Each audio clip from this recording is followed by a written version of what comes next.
नमस्कार दोस्तों, मैं अश्वनी कुमार आपको अपने channel mind spark GK science पर हार्दिक स्वागत करता हूं। आशा करता हूं आप सभी स्वस्थ होंगे, खुश होंगे। आज हम पॉलिटिकल का सेकंड टॉपिक लेकर चल रहे हैं, जिसका नाम होगा नेशनल सिंबल्स ऑफ इंडिया, यानी कि भारत के राष्ट्रीय चिन्हों की बात करेंगे। तो आज हमारा टॉपिक नेशनल सिंबल्स के साथ चलने वाला होगा।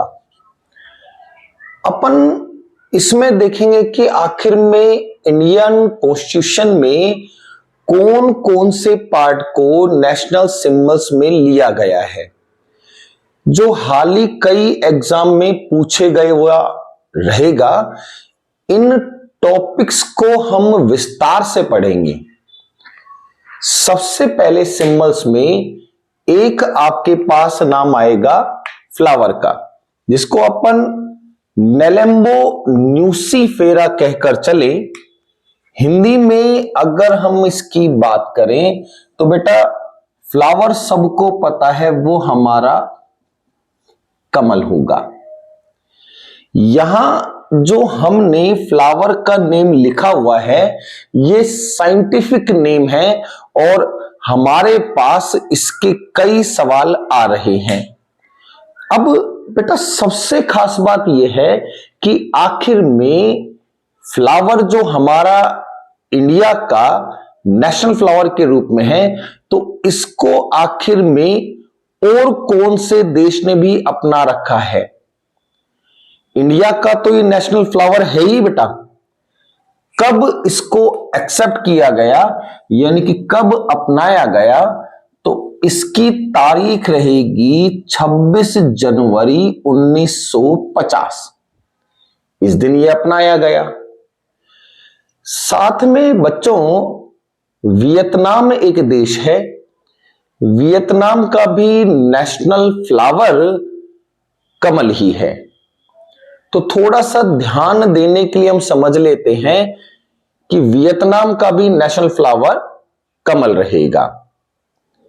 नेक्स्ट अगला जो हमने लिखा हुआ है वो है बेटा नेशनल फ्रूट, यानी कि हम बात कर रहे हैं फल के लिए। और नेशनल फल जो हमारा रहेगा वो रहेगा प्यारे बच्चों आम। अब नेशनल फल जो हमारे पास है आम, आखिर में इसको हमने कब अपनाया, तो इसको अपनाया एग्जैक्ट अगर वर्ष की बात करें तो वो रहता है बच्चों 1950। यानी कि 1950 में हमने फल को अपना लिया। अब यहां से क्वेश्चन बनता है कि नेशनल फ्रूट डे आपका कब सेलिब्रेट होगा। नेशनल फ्रूट डे हम सेलिब्रेट करते हैं 22 जुलाई को। ये हम फ्रूट डे के रूप में सेलिब्रेट करते हैं। अब अगला जो यहां पर लिखा हुआ एनिमल है बेटा, एनिमल यानी कि पशु, और इसको हम कहकर चलते हैं बाघ। साइंटिफिक नेम इसका अपने पास रहेगा पैंथेरा टाइग्रिस। और पैंथेरा टाइग्रिस जो अपने पास है, आखिर में हमने इसको कब एक्सेप्ट किया, तो इसकी तारीख रहेगी हमारे पास 18 नवंबर 1972। इस दिन एक्चुअली में क्या है, इसकी घोषणा कर दी गई। लेकिन इसको स्वीकार जब किया गया तो स्वीकार करने के लिए वर्ष हमारे पास रहेगा 1973। ध्यान रखना बच्चों, 18 नवंबर 1972 में इसकी घोषणा की गई है और स्वीकार करने के लिए हमारे पास बात होगी 1873। साइंटिफिक नेम जरूर ध्यान रखना, पैंथेरा टिग्रिस के नाम से अपने पास होगा। अगला जो हम देखकर चले, बर्ड की बात होगी, और बर्ड 100% हमारे पास कौन है बेटा? पिकॉक की बात करेंगे, यानी कि मोर की बात की जाएगी। अब आखिर में हमने इसको कब स्वीकार किया? तो इसको स्वीकार करने की तारीख है 26 जनवरी 1963, यानी कि 1963। इस दिन हमने बर्ड को नेशनल रूप में स्वीकार कर लिया। अब अगला जो हमारा दिखाई देगा वो नाम है बेटा ट्री। ट्री को आप कहोगे बेनियन ट्री, या फिर आप हिंदी में कह सकते हो इसको बरगद, या फिर आप कहें इसको वट वृक्ष। ट्री आखिर में कब हमने लिया? तो ट्री को हमने स्वीकार किया है, एग्जैक्ट अगर वर्ष रखें तो 1950। इस दिन हमने बेनियन ट्री को एज ए स्वीकार कर लिया नेशनल ट्री के रूप में। अब हमारे पास बचा है एक्वेटिक एनिमल। एक्वेटिक एनिमल यानी कि जलीय जीव, और जलीय जीव हमारे पास रहेगी तो इसको कहेंगे हम गंगाई डॉल्फिन, जो हमारी गंगा नदी के लिए बात होगी। अब एक्वेटिक एनिमल यानी कि गंगाई डॉल्फिन हमने कब लिया? तो इसकी हमारे पास डेट रहेगी 2009, यानी कि 2009 को हमने जलीय जीव को स्वीकार कर लिया था। अब प्यारे बच्चों, जो हमने इनके साइंटिफिक नेम लिखे हैं, एक बार उन पर फोकस करते हैं, फिर हम याद करने के प्रोसेस पर आएंगे। फ्लावर का नाम लिखा है बेटा नेलेम्बो न्यूसीफेरा। फ्रूट का नाम लिखा है मेंजिफेरा इंडिका। एनिमल का नेम लिखा है पैंथेरा टिग्रिस। बर्ड का नाम लिखा है पावो क्रिस्टेटस। ट्री का नाम लिखा है फीकस बैग्लानोसिस, और एक्वेटिक एनिमल का नेम लिखा है डेल्फिनी डे। ये हमने इनके साइंटिफिक नेम याद किए हैं। अब मेन प्रॉब्लम है कि सर साइंटिफिक नेम एग्जाम में आ रहे हैं। बिल्कुल, Haryana police CET mains exam 2024 के एग्जाम में जरूर पूछा गया कि आखिर में आपका नेशनल जो एनिमल है इसका नेम लिखा जाइएगा, तो हमने भी देख लिया। अब मेन बात आती है कि साहब याद कैसे करें? तो याद करने के लिए ध्यान रखना बेटा, एक्वेटिक एनिमल जो है वो हमारी एक रिवर में दिख रहा है, गंगा नदी में। अब इसी से गंगा नदी में मिलने वाला एनिमल कौन सा है एक्वेटिक? तो उसका नाम है डॉल्फिन, और डॉल्फिन से ही वर्ड बना है डेल्फिन। तो यहां पर वर्ड लिखा है बेटा डेल्फिन, तो हम कम से कम इतना तो याद कर लें, बाकी ऑप्शन से देख लेंगे। सेम इसी में ही जो हमने ट्री लिखा बेटा, तो ट्री का नाम लिखा है फीकस। आप इसको पढ़ लीजिएगा कि यहां पर नाम लिखा हुआ है फीका। अगर आपको बरगद का पत्ता टेस्ट करने के लिए दिया जाए तो कुछ लोग कहेंगे कि सर इसमें तो कोई टेस्ट ही नहीं है। टेस्ट नहीं को हम कहकर चलते हैं कि टेस्ट कैसा है? फीका। फीका से ही वर्ड बना हुआ है फीकस, और नाम हो गया फीकस बैग्लानोसिस।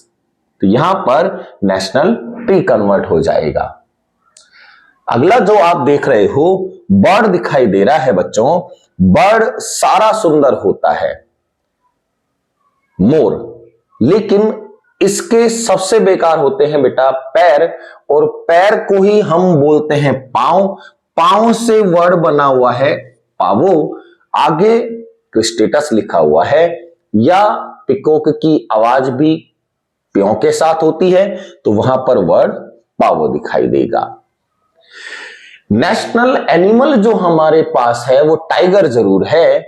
अब टाइगर से एक वर्ड बना हुआ है टिग्रिस, तो बेटा टाइगर से वर्ड को कवर कर लीजिएगा जो आपको दिखाई देगा टिग्रिस के साथ।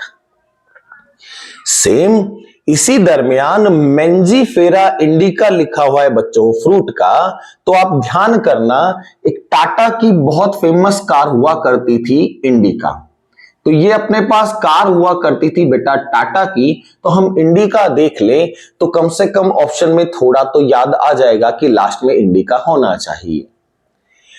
बच गया बेटा नेशनल फ्लावर। नेशनल फ्लावर में से ध्यान रखना, अगर बोलने में इजी लगता हो नेलेम्बो तो नेलेम्बो से याद कर लीजिएगा, और अगर इजी लगता हो न्यूसीफेरा तो न्यूसीफेरा के साथ याद करिएगा। यहां हमारे पास जो बने हैं बेटा वो नेशनल सिंबल्स में से कुछ बेसिक कंसेप्ट जिनके साइंटिफिक नेम है हमारे पास, हमने वो देख लिए हैं। अब इसके बाद वो आएंगे बेटा जिनके साइंटिफिक नेम नहीं है। आपकी सुविधा के लिए हम इनको थोड़ा सा हटा देते हैं ताकि बेटा आप इसका एक स्क्रीनशॉट अपने पास रख सको, ताकि जब भी कभी आपको आवश्यकता हो आप इनको देखने में या याद करने में आपको कोई भी प्रॉब्लम ना हो। कारण बेटा जब पेपर में क्वेश्चन पूछा जाता है तो हमें उस नेशनल सिंबल का नेम तो याद आ जाता है लेकिन साइंटिफिक नेम हट जाता है। तो 3 सेकंड आपके स्क्रीनशॉट के लिए, फिर अपन आगे चलते हैं।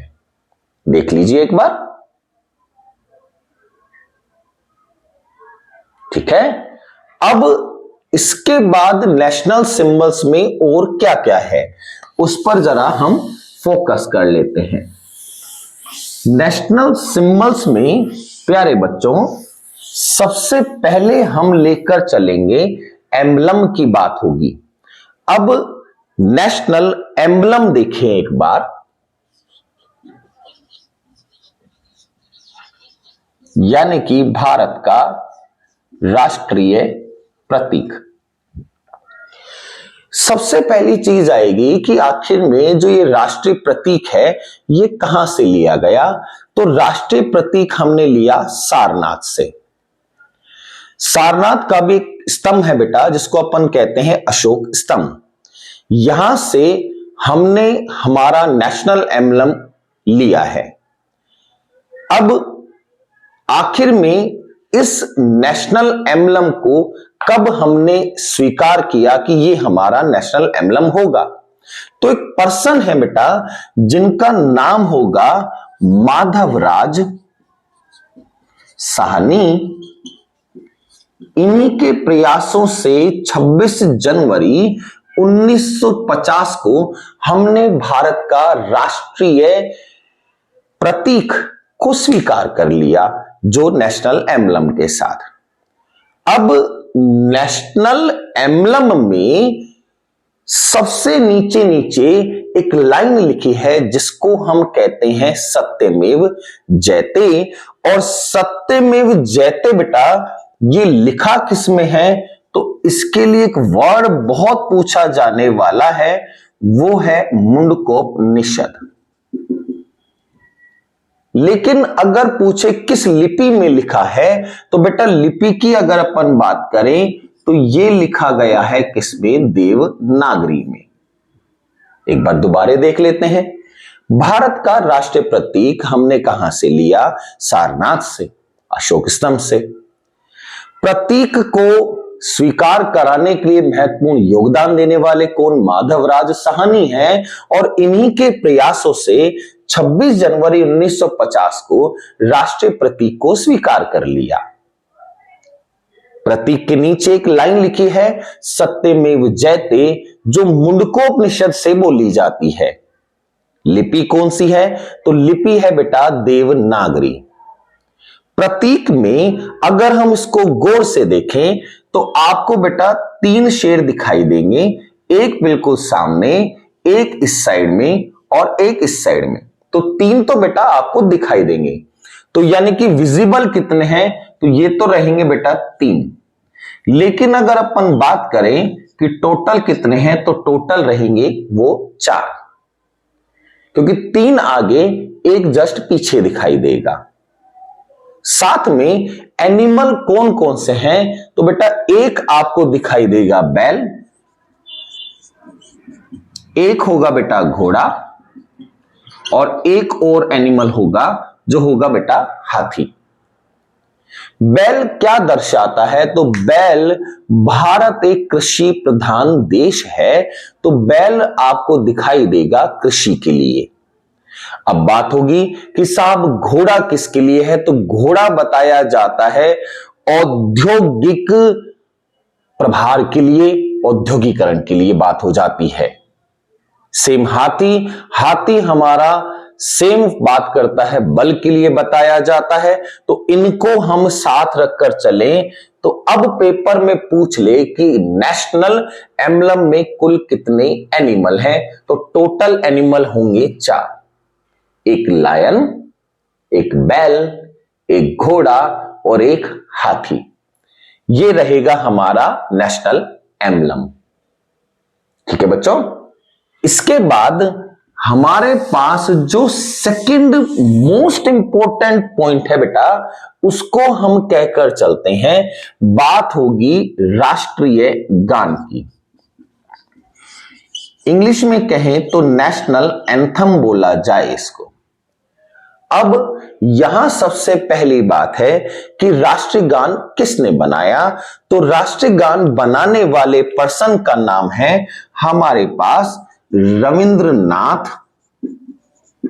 टैगोर। इन्होंने हमारा राष्ट्रीय गान बनाया है।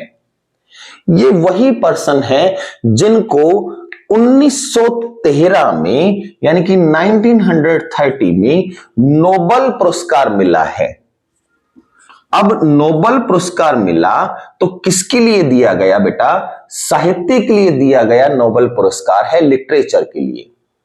अब लिटरेचर यानी कि साहित्य जब बेटा वर्ड आ गया तो आखिर में सबसे मेन चीज आती है कि साहब उपन्यास कौन सा था, तो उपन्यास का नाम काफी एग्जाम में पूछा गया है। वो उपन्यास था बेटा गीतांजलि। इन्होंने हमारे जन गण मन को एज ए राष्ट्रीय गान के रूप में लेकर चले हैं। अब मेन बात आएगी कि साहब जो राष्ट्रीय गान बनाया गया है आखिर में ये कहां लिखा हुआ हो सकता है, तो बंगाली भाषा में एक उपन्यास की बात होती है जो 1905 का एक नोवेल बोला जाता है। नोवेल का नाम है बेटा तत्वबोधिनी। इसमें जिक्र आता है कि आपके पास बंगाली लैंग्वेज में राष्ट्रीय गान लिखे हुए की बात होगी। सेम भारत में जब राष्ट्रीय गान की बात हो तो भारत भाग्य नाम से भारत भाग्य विधाता नाम से पेंटिंग बनाने वाले हैं जिनका नाम होगा मकबूल।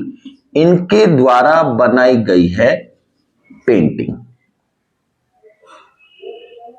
अब मेन बात आएगी कि सर ठीक है राष्ट्रीय गान का सारा इतिहास तो हो गया, आखिर में राष्ट्रीय गान को हमने कब स्वीकार कर लिया कि राष्ट्रीय गान होगा, तो बेटा तारीख हमने रखी 24 जनवरी 1950। इस दिन हमने राष्ट्रीय गान को स्वीकार कर लिया था।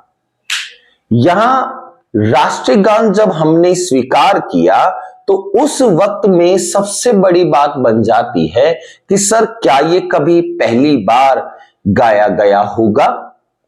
बिल्कुल गाया गया। राष्ट्रीय गान पहली बार गाया गया बेटा 27 नवंबर 1911 में। तो ये सर्वप्रथम गाया गया है 27 नवंबर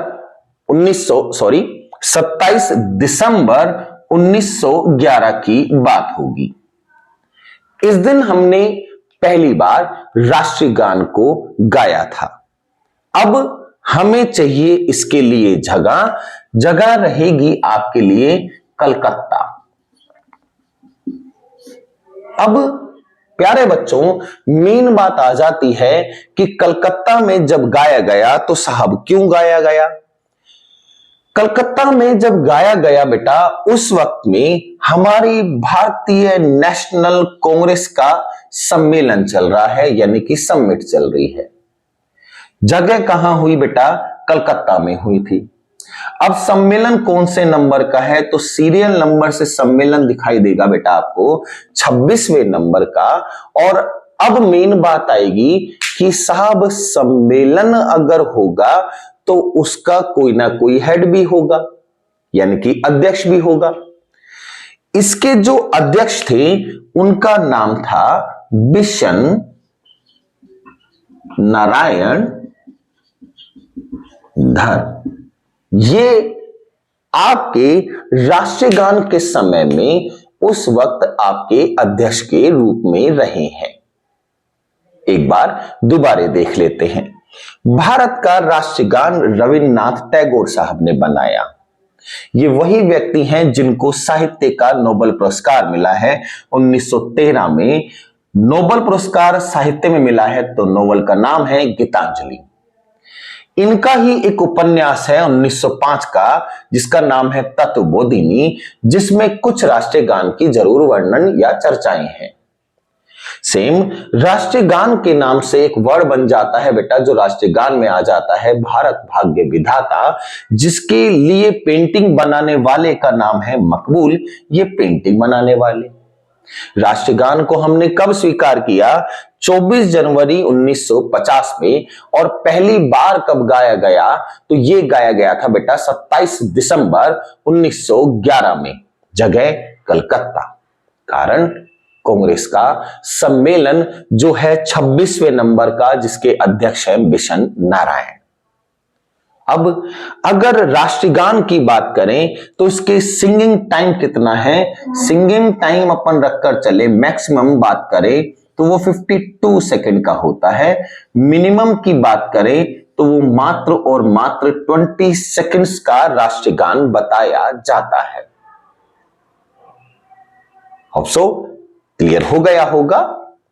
राष्ट्रीय गान के बाद बेटा अपने पास जो अगला वर्ड बन जाए तो हम बात लेकर चलेंगे अब राष्ट्रीय गीत की। राष्ट्रीय गीत हमारे पास यानी कि नेशनल सॉन्ग, तो बेटा ये जो बनाने वाले व्यक्ति हैं जिन्होंने हमारे लिए राष्ट्रीय गीत बनाया, उनका नाम है बंकिम चंद्र चटर्जी। इन्होंने राष्ट्रीय गीत को हमारे लिए तैयार किया है। इनका एक उपन्यास है बेटा, नॉवल है। नॉवल का नाम क्या है? आनंद मठ। ये उपन्यास है जो इन्होंने 1982 में 1882 में इसको तैयार किया। सेम बात होगी कि साहब आखिर में जो ये आनंद मठ से वंदे मातरम हमने राष्ट्रगीत के रूप में रखा, तो आखिर में इसको हमने कब स्वीकार किया कि ये राष्ट्रगीत होगा? इसकी तारीख हमारे पास रहेगी 24 जनवरी 1950। इस दिन हमने राष्ट्रगीत को स्वीकार कर लिया। अब मेन बात कि सर राष्ट्रगीत जो हमारे पास है कभी ना कभी तो गाया भी गया होगा। बिल्कुल, राष्ट्रगीत को पहली बार यानी कि प्रथम गाया गया 1896 में। अब बात आएगी कि सर 1896 में जब राष्ट्रगीत गाया गया, क्यों गाया गया? उस वक्त में भी आपका सम्मेलन चल रहा है बेटा आईएनसी का, और ये सीरियल नंबर से है 12th नंबर का। बात होगी कि सर आईएनसी का सम्मेलन 12th नंबर का चल रहा है, 1896 बताकर चल रहे हैं, तो आखिर में कोई ना कोई जगह भी होगी। जगह की बात करें तो वापिस से हमको चलना है बेटा कलकत्ता में। अब मेन एक सवाल आएगा कि सर आईएनसी का जो 12th समिट कलकत्ता में हुई, तो पक्की बात है इसका कोई ना कोई अध्यक्ष भी होगा, यानी कि हेड। अध्यक्ष का नाम है रहमतुल्ला एम सयानी। इनकी अध्यक्षता में आपका पहली बार राष्ट्रगीत गाया गया था। एक बार दोबारा देख लेते हैं। भारत का राष्ट्रगीत बनाने वाले हैं बंकिम चंद्र चटर्जी। ये वंदे मातरम तैयार करते हैं, जो एक उपन्यास आनंद मठ में लिखा हुआ है। ईयर कब 1882 की बात हो रही है। राष्ट्रगीत को कब अपनाया गया? 24 जनवरी 1950 को। और आखिर में पहली बार कब गाया गया था? तो पहली बार गाया गया 1896 में। क्यों? क्योंकि कांग्रेस का सम्मेलन चल रहा है। सम्मेलन 12th नंबर का है, जगह कलकत्ता है, और सम्मेलन की अध्यक्षता करने वाला कौन है? तो उनका नाम है रहमतुल्ला एम सयानी। इनके ही प्रयासों से हमारा कलकत्ता का सम्मेलन पूर्ण हुआ और साथ में पहली बार राष्ट्रगीत को गाया गया। इसके बाद हमारे पास आ जाता है बेटा कौन? तो हम अब बात करेंगे राष्ट्रीय ध्वज। राष्ट्रीय ध्वज यानी कि बात होनी है बेटा फ्लैग की। अब मेन कंसेप्ट आना है। नेशनल फ्लैग हम जब भी देखकर चलें तो सबसे पहली बात आएगी कि नसर नेशनल फ्लैग जो हमारे पास है, इसका कोई ना कोई होगा तो सही डिजाइनर। डिजाइनर जो हमारे पास है उसका नाम होगा बेटा पिंगली वेंकैया। जो आज हम नेशनल फ्लैग देख रहे हैं, ये इनके डिजाइनर है बेटा पिंगली वेंकैया। अब मेन बात आएगी, हम कभी भी नेशनल फ्लैग को अगर कंसीडर करें तो नेशनल फ्लैग में बेटा अपने पास कलर तो हैं ही, साथ में जो बीचों बीच जो चक्र रहेगा, ये बेटा जो चक्र अपन रखकर चलें, ये चक्र जो होगा इसको कहकर चलेंगे भारत का नेशनल फ्लैग का बीच में चक्र बेटा। और आखिर में जो ये चक्र होगा इसमें तीलियां कितनी हैं? तो तीली रहेंगी 24। अशोक चक्र के नाम से अपन इसको बोल जाते हैं। 24 तीलियां क्या बताती हैं? समय का काल बताती हैं, दिन के 24 घंटों को बताती हैं। यह सबसे इंपॉर्टेंट कलर इसका पूछा जाता है कि जो चक्र का रंग कैसा है, तो बेटा ध्यान रखना कलर होगा आपके पास नेवी ब्लू। ये हमारे राष्ट्रीय ध्वज का एक चक्र का रंग नेवी ब्लू के साथ रहे। बाकी तो ग्रीन, व्हाइट और केसरिया जो कलर रहेगा वो अपने पास जरूर दिखाई देगा। इनमें से एक और खास बात कि सर फ्लैग को जब अपन देखकर चलें तो आखिर में कलर तो हमने फिर भी बात कर ली कि ग्रीन आ जाए, व्हाइट आ जाए, केसरिया आ जाए, ये कलर के साथ होंगे। तो कलर तो ठीक है बेटा, ग्रीन, व्हाइट, केसरिया, लेकिन मेन बात आ जाती है कि आखिर में ये जो हमारे पास है इसको कहते हैं विड्थ, इसको कहते हैं बेटा लेंथ। विड्थ और लेंथ का अगर आपसे कोई भी रेशियो पूछे तो आपसे अगर बात करें कि साहब हमें तो विड्थ और लेंथ से बताओ, ध्यान रखना प्यारे बच्चों, विड्थ और लेंथ की बात कर रहे हैं। जनरली हम लिखकर चलते हैं लेंथ बाई विड्थ। तो लेंथ ज्यादा है और लेंथ रहेगी 3, विड्थ रहेगी 2। अगर उल्टा करके पूछे तो आप भी बेटा इसको बदल दो, 2:3 के साथ होगा ये। मेन बात कि सर राष्ट्रीय ध्वज है, आखिर में इसका प्रारूप हमने कब स्वीकार किया? तो राष्ट्रीय ध्वज का जो बेटा प्रारूप रहेगा वो रहेगा 22 जुलाई 1947। 22 जुलाई 1947 को हमने राष्ट्रीय ध्वज का प्रारूप स्वीकार कर लिया। अब इसी से ही एक क्वेश्चन और बनता है, बहुत बहुत इंपॉर्टेंट है बेटा, कि भारत का ऐसा कोई जगह सोचो जहां सबसे ऊंचा राष्ट्रीय ध्वज फहराया गया हो। ध्यान रखना प्यारे बच्चों, सबसे ऊंचा राष्ट्रीय ध्वज की बात कर रहे हैं और यह जगह है बेटा अमृतसर होगी। अमृतसर में एक बॉर्डर आती है, नाम होगा बेटा अटारी बॉर्डर। अब मेन क्वेश्चन बनेगा कि भारत का सबसे ऊंचा राष्ट्रीय ध्वज अगर अटारी बॉर्डर पर है तो 101% बेटा इसकी कोई ना कोई हाइट भी होगी। हाइट अपने पास यहां इसकी रहेगी 418 फीट। अब मेन बात, राष्ट्रीय ध्वज है बेटा तो कोई ना कोई फहराने वाला व्यक्ति तो चाहिए। यहां इनको फहराने वाले जो हमारे पास मंत्री रहे थे उनका नाम है बेटा नितिन गडकरी। इनके द्वारा ये अमृतसर के पंजाब अटारी बॉर्डर पर नितिन गडकरी के द्वारा भारत का सबसे ऊंचा राष्ट्रीय ध्वज फहराया गया। नेशनल सिंबल्स में सिर्फ और सिर्फ बेटा अपने पास जो बचता है वो 2 पॉइंट सीधे सीधे से बच जाते हैं, जिनमें से एक हो जाती है हमारे पास भारत की राष्ट्रीय नदी।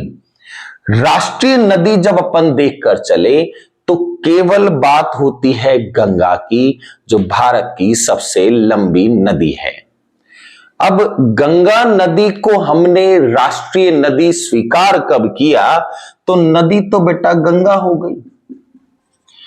तारीख इनकी जो रखी गई वो रखी गई बेटा 4 नवंबर 2008 को हमने भारत की राष्ट्रीय नदी को स्वीकार कर लिया एज ए नेशनल रिवर के रूप में।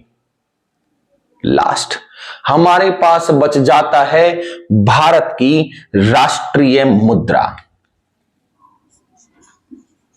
यानी कि करेंसी। मुद्रा जो अपन देखकर चलते हैं वो कुछ इस प्रकार से दिखाई जाती है।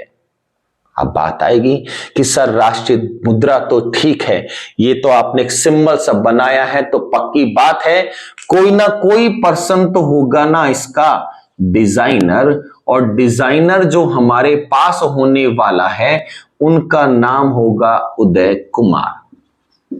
ये हो गए बेटा इसके डिजाइनर। अब कि साहब ये तो एक नया सा डिजाइन दिख रहा है, तो 101% है, इसकी भी कोई ना कोई तारीख तो होगी। तारीख जो अपनी इसके पास रहेगी बेटा वो रहेगी 15 जुलाई 2010। इस तारीख को हमने नया सिंबल एक स्वीकार कर लिया राष्ट्रीय मुद्रा के रूप में। एक बार फ्लैग के साथ साथ दोबारा देख लेते हैं। भारत का नेशनल फ्लैग जो है बेटा, डिजाइनर कौन है? पिंगली वेंकैया। कब स्वीकार किया? 22 जुलाई 1947 को। राष्ट्रीय फ्लैग में बेटा जो हमारे पास है बीच में अशोक चक्र आएगा। हम चक्र में कितनी तीलियां रखें? 24 रखेंगे। नेवी ब्लू कलर इसका साथ रहेगा, केसरिया सफेद हरे रंग के साथ। लंबाई और चौड़ाई पूछे तो रेशो 3:2, और अगर विड्थ और लेंथ पूछे तो 2:3 के साथ चलिएगा। इसी तरह भारत का सबसे ऊंचा नेशनल फ्लैग कहां है? अमृतसर में है। अटारी बॉर्डर पंजाब राज्य की बात लेकर चल रहे हैं। कितने फीट ऊंचा है बेटा? 418 फीट ऊंचा है। फहराने वाला व्यक्ति कौन? नितिन गडकरी हमारे पास ये व्यक्ति आएंगे। इसी में ही राष्ट्रीय नदी कौन सी है? गंगा है बेटा।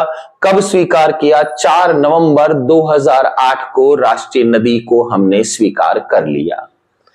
मुद्रा है बेटा, र का नाम से दिखती है, ऐसा डिजाइन होगा। डिजाइन बनाने वाले उदय कुमार।